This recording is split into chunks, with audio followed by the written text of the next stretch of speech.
এক বাথরুমের দরজা লাগাতে ৩ মাসের জন্য অপেক্ষা করতে হলো। তো সংসারটা হচ্ছে জোড়াতালির দেওয়া সংসার। এই যে জোড়াতালি দিয়ে আগের দরজাটা খোলা হচ্ছে। আগের দরজাটা কাঠের ছিল, সেই দরজাটা নিচ দিয়ে পানিতে নষ্ট হয়ে গিয়েছিল ২ বার। তো প্রথমে একবার লাগানো হয়েছিল, কাঠ কেটে বাড়িওয়ালা লাগিয়ে দিয়েছিল, কিন্তু এবার আর শেষ রক্ষা হলো না। এবার সেই দরজাটা খুলে ফেলতেই হলো। আর এই যে এখন প্লাস্টিকের দরজা, এটা সাইজ মতো এনে আজকে লাগানো হয়েছে। তার ৩ মাস আগে অবশ্য বলা হয়েছিল, কিন্তু ওনারাও সময় পাচ্ছিলেন না।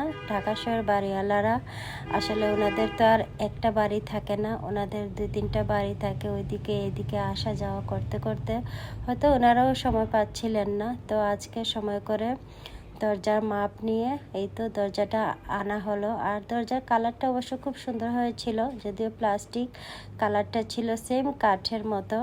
আর এই তো মিস্ত্রি বকাঝকা দিচ্ছে আর দরজাটা ফিটিং করছে। আর ফিটিং যে করবে ওইখানেও কিন্তু অনেকগুলো কাঠ ক্ষয় হয়ে আছে। তো কিচ্ছু বলি না, কারণ এই বাসায় থেকে থেকে আসলে অভ্যাস হয়ে গিয়েছে। এখন কিছু বলবো বা এই বাসা ছেড়ে দিব সেরকম আর চিন্তাভাবনা নেই মাথায়। যেখানেই যাই না কেন কিছু না কিছু প্রবলেম তো থাকবেই।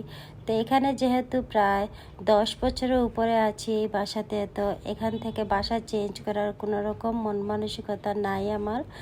তো বাসা যেমনই হোক, আমার বাসাটা যদিও এত ফিটফাট না, তবে মায়া পড়ে গেছি বাসার, তাই আমি চেঞ্জ করতেও পারি না। আর এই যে দেখুন, মিস্ত্রি কিন্তু এখন বসেই লেগে পড়েছে দরজা লাগানোর কাজে ব্যস্ত। আর সাথে যে ছোটো ছেলেটা আছে ওইটার তো বকতে বকতে মানে শেষ, ওইটারে ভূতা বানিয়ে ফেলতেছে।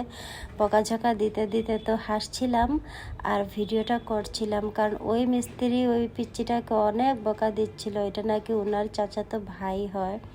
তো দেখুন দরজাটা কিন্তু ফিটিং করে দিচ্ছেন উনি। আজকে সারাদিনই উনি কাজ করেছেন। তার আগে অবশ্যই একটা জুতার সেলফ বা র্যাক বানানো হয়েছে, ওনারাই বাড়িওয়ালাদেরই বানিয়ে দিয়েছেন। তো মাঝে মধ্যে এই মিস্ত্রিটা আসে বোর্ডের কাজের জন্য। তো যাই হোক, ওনার ভাইকে বকে বকে কাজটা শেখাচ্ছে আর দেখাচ্ছে কিভাবে কি করতে হবে, কোনটা ধরা হয়নি। তো ফাইনালি এই যে দেখুন দরজাটা লাগানো হয়ে গিয়েছে। তো দরজাটা আপনাদের কাছে কেমন লাগছে বলবেন। আর আমার বাথরুমটাও কিন্তু অনেক ছোট্ট। তো যাই হোক, অনেক দিন পর এই দরজাটা ফিটফাট করে লাগানো হলো। তো আমার ভিডিও আপনাদের কাছে কেমন লাগে জানাতে ভুলবেন না। যদি ভালো লাগে লাইক কমেন্ট শেয়ার করে পাশে থাকবেন। সবাইকে অসংখ্য ধন্যবাদ যারা এতক্ষণ ধরে আমার এই দরজা লাগানোর ভিডিও দেখছিলেন, জোড়াতালি সংসারের ভিডিওটা। সবাই পাশে থাকবেন। Tata, bye bye.